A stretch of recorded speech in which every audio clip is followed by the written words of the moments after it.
Chers compatriotes du Congo-Brazzaville, je vous salue. Je suis Georges Goma et je tiens ces propos à votre intention depuis le Canada et au Québec, là où j'habite. Vous savez très bien que depuis un certain temps, nous entretenons ces discussions avec vous pour parler de notre beau pays qui est le Congo-Brazzaville. Notre beau pays qui, depuis 1997, là, la date où M. Sassou Nguesso a perpétré un coup d'État pour reprendre le pouvoir, qu'il a perdu par les urnes, et qu'il s'est installé au pouvoir avec tout un gang. C'est-à-dire que quand on a fait une radioscopie de 27 ans depuis 1997 jusqu'à aujourd'hui, on voit très bien que le Congo est gouverné par des gangsters. C'est qui un gangster? Un gangster, c'est un membre d'un gang, c'est-à-dire d'un groupement de malfaiteurs, d'un groupement de crapules qui dispose du pays intégralement, qui dispose de ses populations, qui dispose de ses ressources, qui dispose de sa politique, qui dispose de toutes ses institutions à sa guise. Alors, un système qui gouverne comme des vulgaires gangsters, comme je l'ai dit, a un certain nombre de caractéristiques que nous voyons devant nous, de façon implacable devant nous. Ces systèmes sont marqués par de la corruption généralisée. Et vous savez très bien que la corruption, c'est une composante fondamentale au creux, au centre même du pouvoir de M. Denis Sassou Nguesso. Il corrompt tout le monde. Il corrompt les Congolais, diminuant de manière extraordinaire leur dignité, puisque les gens désormais ne vivent que sur la base de cette corruption. Et M. Denis Sassou Nguesso aussi a l'art de corrompre des personnalités étrangères et des institutions étrangères. Cela va sans dire. Les exemples sont légion. Et l'un des exemples les plus marquants, ce sont, n'est-ce pas, les commissions du FMI qui viennent à Brazzaville. Un certain Moussa Yaya, je pense que ce nom-là ne vous est pas étranger, qui avait l'habitude, n'est-ce pas, de drainer la mission du FMI à Brazzaville, s'est laissé corrompre par M. Denis Sassou Nguesso. Et ce M. Yaya a désormais aussi des puits de pétrole au Congo-Brazzaville. Un autre exemple aussi, la faculté de corruption de Denis Sassou Nguesso par rapport aux autorités étrangères, c'est bien évidemment François Hollande. L'arrivée de François Hollande au pouvoir nous avait fait espérer, parce qu'il est venu avec les tripes de la démocratie et avait absolument mis en garde Denis Sassou Nguesso que la Constitution ne devait pas être changée. Et quelle Constitution?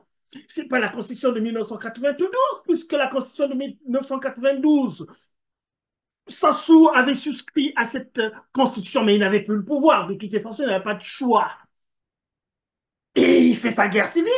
Et puis en 2002, il met une autre constitution à sa mesure. Et c'est en 2015 que cette constitution, taillée sur mesure, n'est plus bonne. Il veut changer la constitution. Et il corrompt François Hollande qui se laisse corrompre tranquillement. On peut le comprendre aussi. Denis Sassou Nguesso, c'est leur ami depuis bien longtemps. C'est certainement avec Denis Sassou Nguesso qu'ils ont tué Marie Ngouabi. C'est certainement avec Sassou Nguesso qu'ils ont tué le cardinal Biayenda, le président Massamba Deba et toutes les tueries qui sont suivies, puisque à la conférence nationale de 1992, on avait, n'est-ce pas, dénombré jusqu'à 3000 assassinats au Congo-Brazzaville imputables à ce monsieur-là, à Denis Sassou Nguesso. Tout le monde le sait maintenant. Voilà un fonctionnement de gangster au pouvoir. On peut multiplier les exemples. Mais ce n'est pas la seule caractéristique d'un système de gangsters, un système dictatorial, un système tyrannique. Il y a aussi l'intimidation, n'est-ce pas? Et la violence gratuite qu'on fait enregistrer au Congo-Brazzaville. L'intimidation qui va jusqu'à ses extrémités, c'est-à-dire aller jusqu'à éliminer la vie des opposants politiques en face. Et là aussi, les exemples sont légion. Monsieur Tsuru a été tué tranquillement comme un malpropre dans la ville de Brazzaville. On sait très bien qu'il y a eu une journée chaude à Brazzaville où les hélicoptères, les avions de guerre, les BTR ont envahi Brazzaville autour d'une seule personne qui est M. Ntsuru, le colonel Ntsuru, qui du reste aussi avait apporté sa pierre à l'édifice de cette dictature-là. Non, n'oubliez pas, les Congolais, n'oubliez pas que Ntsuru, c'est quand même aussi euh, l'artisan de la chute de Pascal Lissouba. À Pointe-Noire, c'est lui qui fait brûler, n'est-ce pas, là où l'État garde des armes à Pointe-Noire, n'est-ce pas?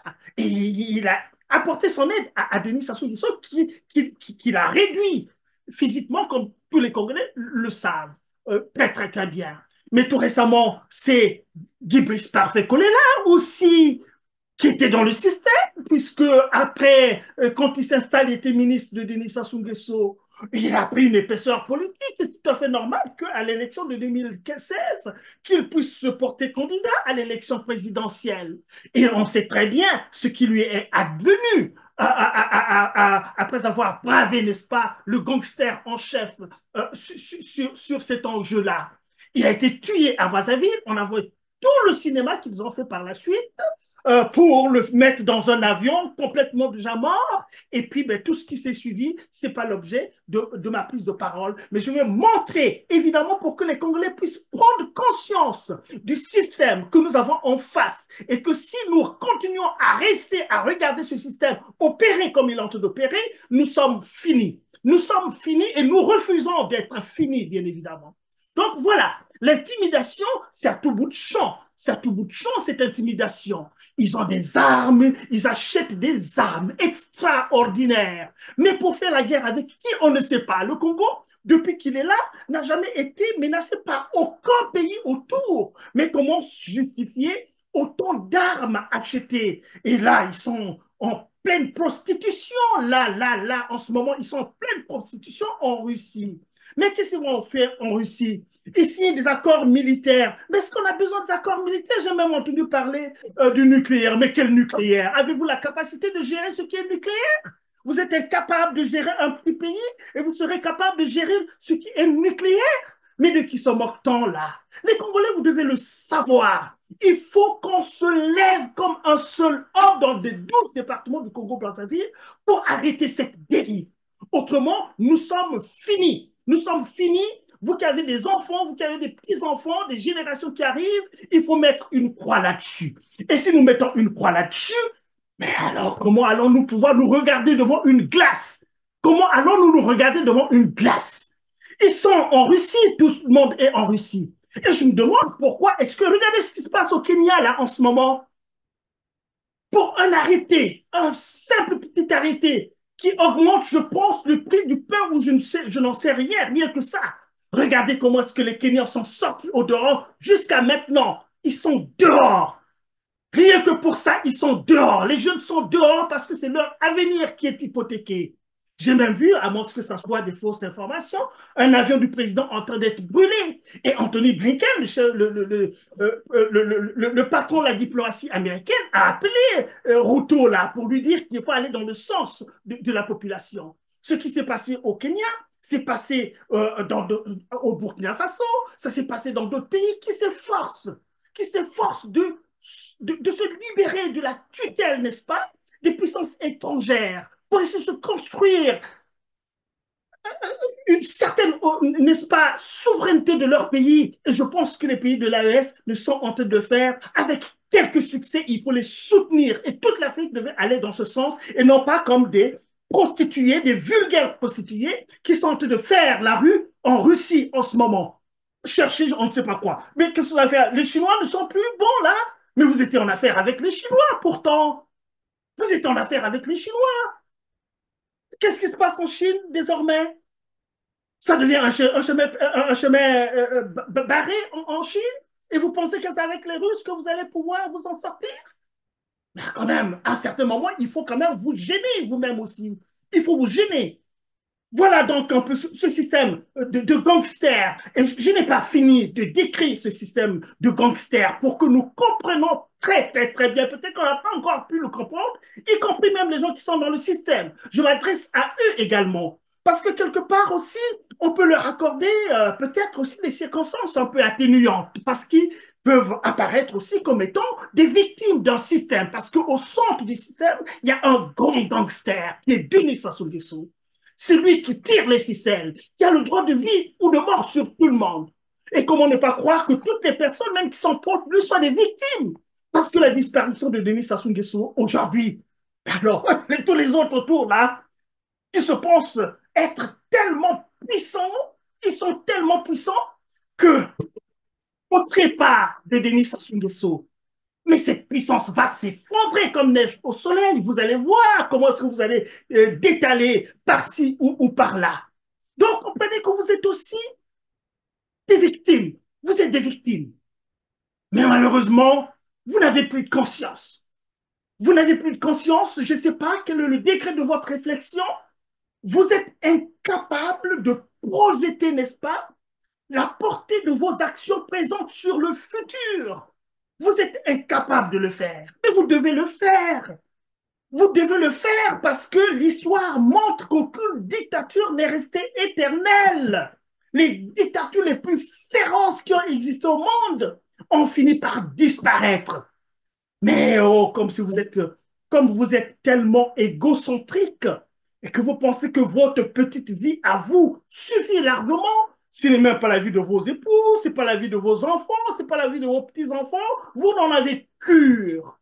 Et c'est l'occasion pour moi aussi de dire que le jeune garçon, Kiki ou Kiki là, se pense être tellement puissant, plus puissant que les plus puissants au monde, et qui pense qu'évidemment son temps est arrivé, qu'il sera président dans ce pays-là, mais qu'il se détrompe, on lui dit ça depuis un bon temps maintenant.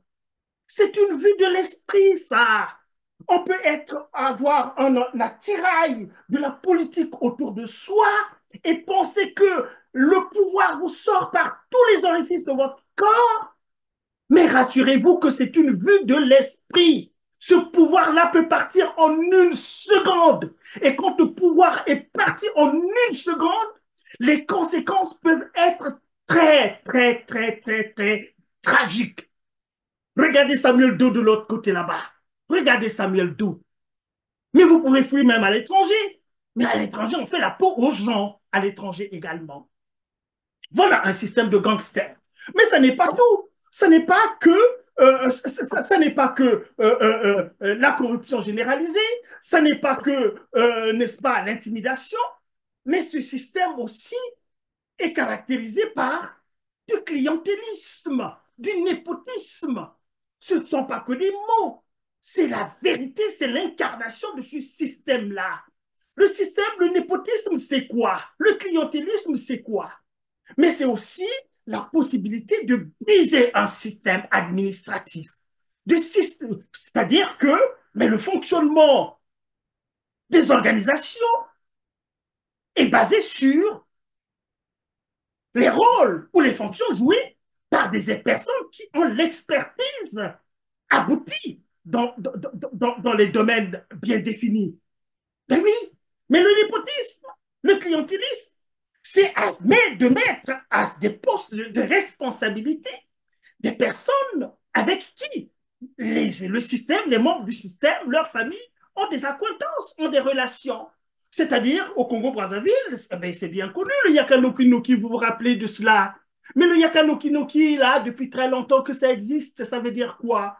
Qu'un oncle qui est au village, qui est en pleine forêt en train de faire la pêche ou la chasse, qui a son petit transistor et qui écoute les informations, qui entend que son nom est appelé Yakanoki Noki à Brazzaville, viens vite, vite à Brazzaville, va déjà, le billet d'avion est déjà payé. Ça veut dire quoi?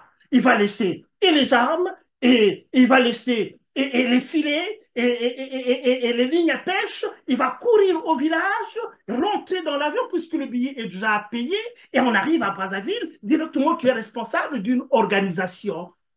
Une personne de ce type-là, je ne redis pas la portée des paysans, mais un paysan a de la valeur. Mais un paysan a de la valeur parce qu'il travaille dans la paysannerie, c'est-à-dire qu'il va cultiver. Il va cultiver, il va faire de l'agriculture. Et puis, bah, à partir de cette agriculture, son activité, il nourrit les populations. Voilà la valeur d'une personne, d'un paysan. Et la paysannerie aussi, c'est pas quelque chose qui tombe du ciel. Ça s'apprend à partir de la socialisation villageoise. J'apprends à partir avec mon père faire la chasse, j'apprends à être chasseur. J'accompagne mes parents à aller faire la pêche, j'apprends à être pêcheur. Je les accompagne au champ, j'apprends à être, à travailler au champ. C'est aussi simple que cela. Donc, je ne réduis pas la portée du paysan, mais chacun reste dans dans un écosystème où son expertise, n'est-ce pas, est appropriée. Mais quand on invite une personne comme ça et qu'on le met dans un bureau pour avoir la direction d'une organisation, vous voyez ce que ça peut donner.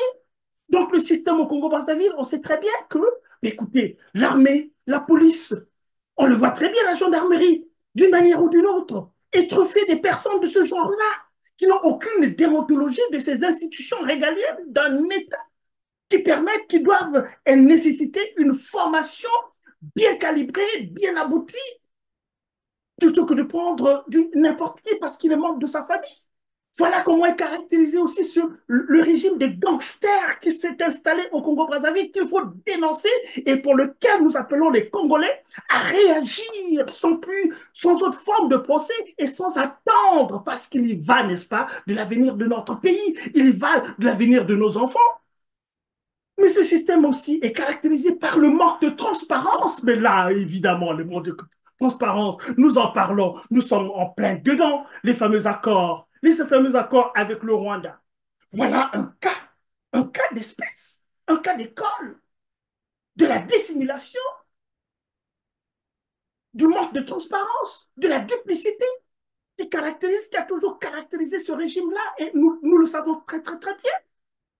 Des accords signés depuis 2022, tranquillement.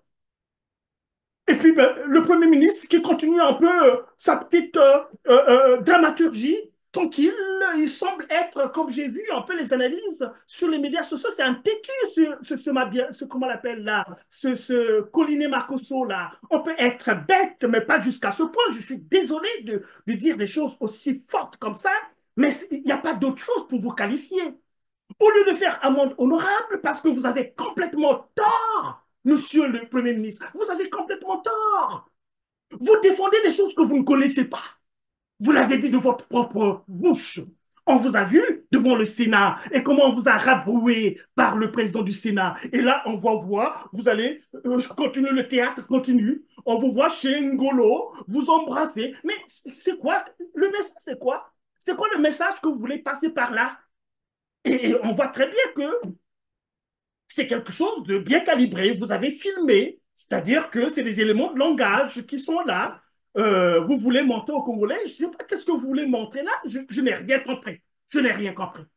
Si c'est comme ça que vous menez votre communication, si c'est un acte de communication qui va avoir un impact sur le public, qui reçoit cette communication, ah ben ça c'est raté. C'est raté. Ça continue à renforcer, n'est-ce pas, le fait que vous êtes incompétents. Vous êtes incompétents tous autant que vous êtes. Que ce soit les Pierre Madiala, que ce soit les Thierry Mungala, que ce soit tout ce monde-là, et même le Premier ministre paraît qu'il est juriste. Mais pour le comportement d'un juriste, ma foi, on s'interroge. On s'interroge. Il passe un écrivain. Mais pour un écrivain, c'est vraiment, on s'étonne. Vraiment, on s'étonne vraiment que les gens soient arrivés à un tel nanisme de l'esprit, l'esprit nain, que vous êtes incapable vraiment de vous représenter l'impact, évidemment, des actes que vous posez. Vous voyez? Donc ça, c'est quand même dommage que ce manque de transparence-là, et puis, mais ceux qui ont signé les accords en question, comment peut-on faire autant de bruit? Et ceux qui ont apposé leur signature, le fils de Sassou Nguesso, le fameux Kiki et son père qui ont signé. Pourquoi est-ce que ces gens-là, pourquoi est-ce que vous ne vous... Mais un président de la République, quand même, quand il y a des affaires chaudes comme ça, on s'adresse à la nation, non? On s'adresse à la nation. Pourquoi M. Sassou Nguesso ne s'adresse pas à la nation pour parler de quelque chose qui est très, très important pour lui, parce que ça semble être très important pour lui? Les analystes savent très bien qu'il y a un agenda caché. Mais pourquoi vous le cachez? Il ne faut pas le cacher. Sortez, sortez, sortez, expliquez aux Congolais ce que vous êtes en train de faire, puisqu'ils le demandent. Les Congolais, à 100% pratiquement, on diront 99%, parce qu'en dehors des gens du pouvoir qui représentent peut-être 1% et vos courtisans, les 99% du Congolais ne sont pas d'accord, ils vous le disent. Ils vous le disent clairement. Ils vous le disent clairement et ça va péter dans quelques jours ou quelques mois là. Si ça continue comme ça, les Congolais ont atteint un niveau de non-retour maintenant. Ravisez-vous, messieurs. Ravisez-vous, messieurs. Ça va péter et ça va péter nous tous. Nous serons, n'est-ce pas, des victimes, y compris vous-même également. Y compris vous-même. Voyez? Donc, la dissimulation, voilà ce qui caractérise un système de gangsters. Hein? Et puis, bah, c'est pas tout. La dissimulation, je ne vais pas continuer sur l'histoire des accords. On a tellement parlé sur tous les médias sociaux. On en parle. Les Congolais sont désormais bien instruits là-dessus. Parce que j'avais bien peur que, je pense, j'ai appelé un compatriote au Congo-Brazzaville pour lui demander un peu, mais, quelle est la réception de cette histoire des accords? Mais tout le monde le sait. Il n'y a pas un seul individu qui ne sait pas qu'il y a un problème des accords avec le Rwanda. Hein? Ben ça, c'est déjà une très, très, très bonne chose, ça. Et on peut se féliciter pour ça, du fait que les Congolais aient atteint ce niveau, n'est-ce pas, de conscience d'un problème éminemment grave qui met en jeu la souveraineté du Congo. On sait très bien que cette histoire-là, avec la Rwanda cachée derrière le Rwanda, avec la suppression des visas pour une population qui vit sur 26 000 kilomètres carrés et qui est prête à recevoir, n'est-ce pas, les déboutés d'asile du monde entier dans un périmètre déjà très réduit, et puis ouvrir... Non, bah, attendez, vous prenez les Congolais pour des imbéciles ou quoi? Vous prenez les Congolais pour des imbéciles? À supprimer les visas pour le Rwanda pour qu'ils viennent au Congo-Brazzaville? Mais comment avez-vous pensé un seul instant qu'une pilule comme ça pourrait passer? Ah non, non, là où ça devait passer, ça ne passe pas. Là où ça devait passer, ça ne passe pas et rassurez-vous, nous veillerons à cela. On vous l'a déjà dit, hein? On vous l'a déjà dit. Pour ce pays-là, nous mourrons pour ce pays. Nous mourrons pour ce pays-là, quel que soit l'endroit où nous sommes. Mais on ne vous laissera pas tranquille. On ne vous laissera pas faire. Vous allez beau aller chez les Russes, vous allez beau aller chez les Chinois, allez aussi chez les Américains, allez revoir aussi les Français, là. Allez revoir ceux qui vous ont nourri depuis des années et des années. Allez les voir. Mais vous nous trouverez sur votre chemin. Ça, c'est clair et net. On ne discute pas là-dessus. On ne discute pas là-dessus. Tant que nous sommes vivants, on ne vous laissera pas tranquille. On ne vous laissera pas faire. Parce qu'il s'agit de notre pays, un pays légué par nos ancêtres. Rien que pour ça, nous sommes prêts à les rejoindre, sincèrement, pour garder l'intégrité de notre pays. Voyez? Donc, cette manipulation, la manipulation, la justice aussi, et là encore, oh mon Dieu, la manipulation, la justice, ça possède du même acabit. Manipuler la justice. Mais, rassurez-vous, il n'y aura aucune issue. Il n'y a aucune issue, même à manipuler la justice, puisque tous les Congolais, de toute façon, savent que la justice est aux ordres. Vous gardez une personne qui est innocente, Jean-Marie Michel Mokoko.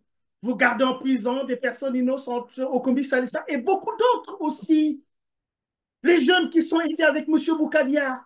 Mais M. Boukadia, pourquoi vous l'avez libéré? Mais pourquoi ne pas libérer les gens qui étaient avec lui? C'est en prison à cause de lui. Et vous libérez, vous laissez les autres en prison. Ça n'est pas normal. Et ça, vous le payerez très, très cher. Nous vous le disons, vous le payerez très, très cher. L'histoire de la conférence nationale, le 92, c'est fini. C'est fini. Il y aura un autre forum au Congo-Brazzaville.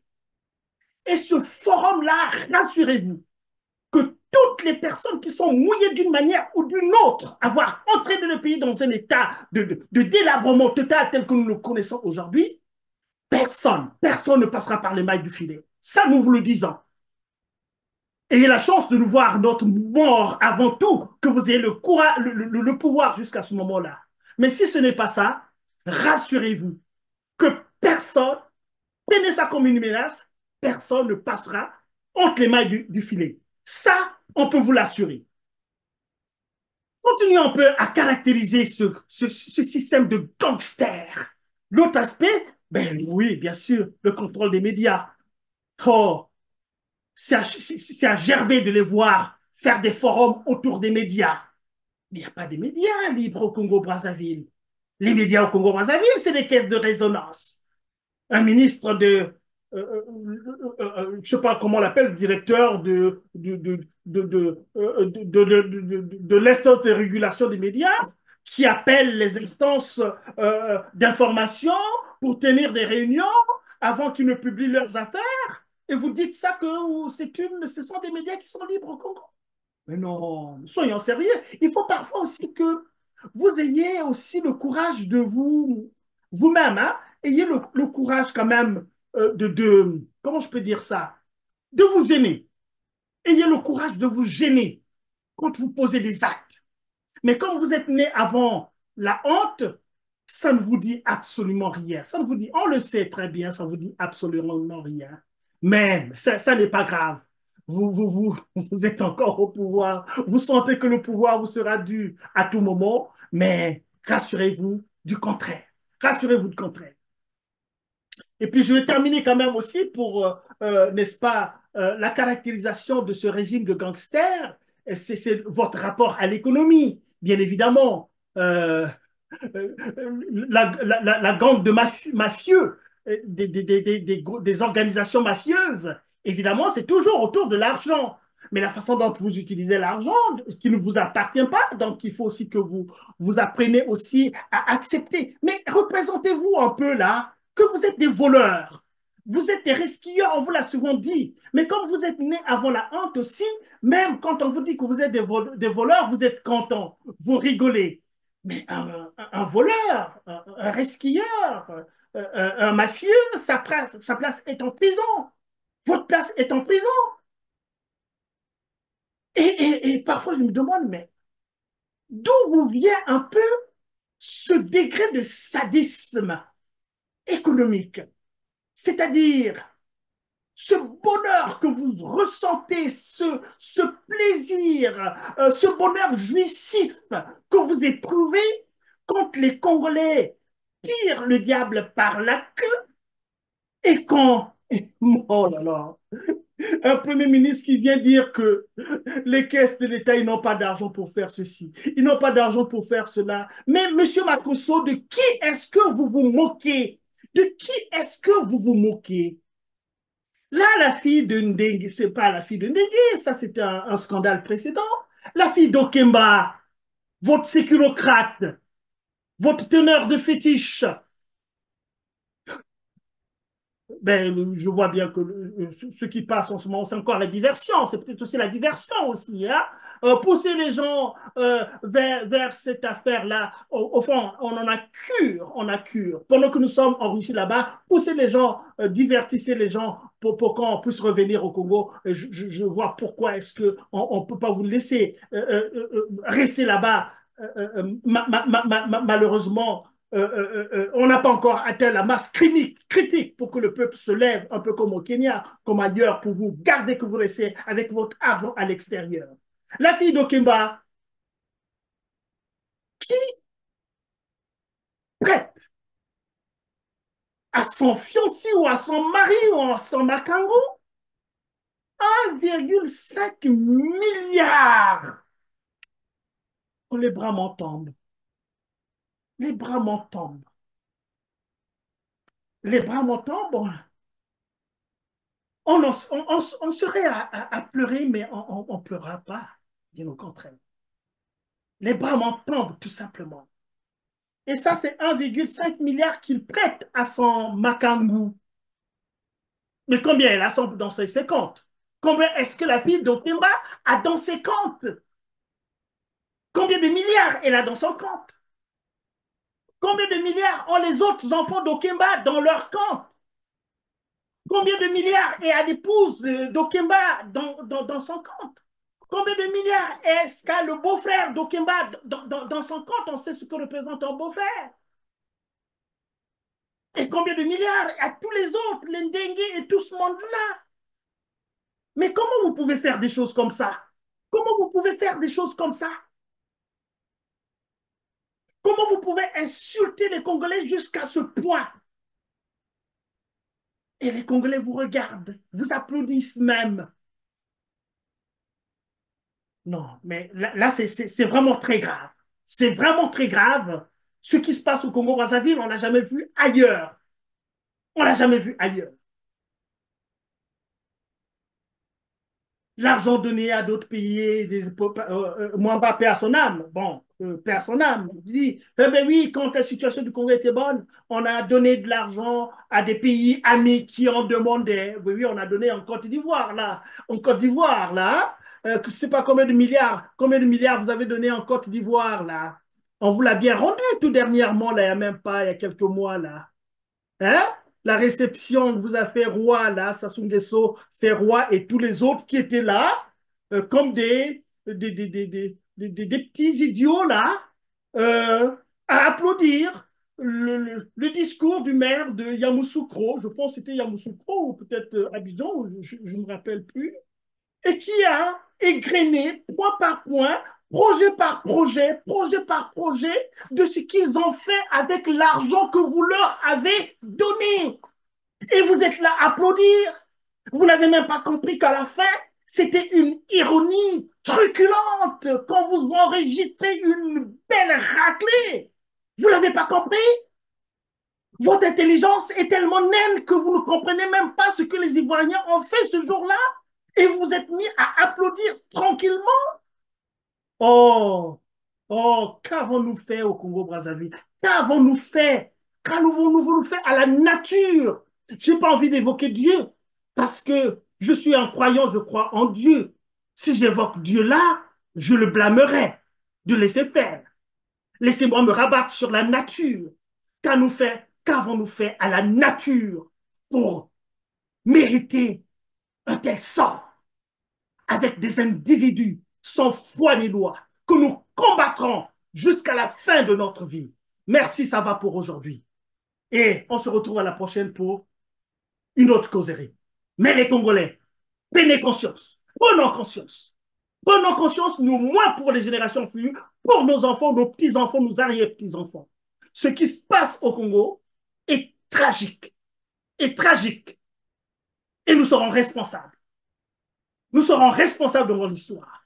Si on laisse cette bande de gangsters continuer, n'est-ce pas, à détruire notre nation. À bon entendeur, salut. Une fois de plus, je suis Georges Goma et je suis au Canada, au Québec plus particulièrement. Merci.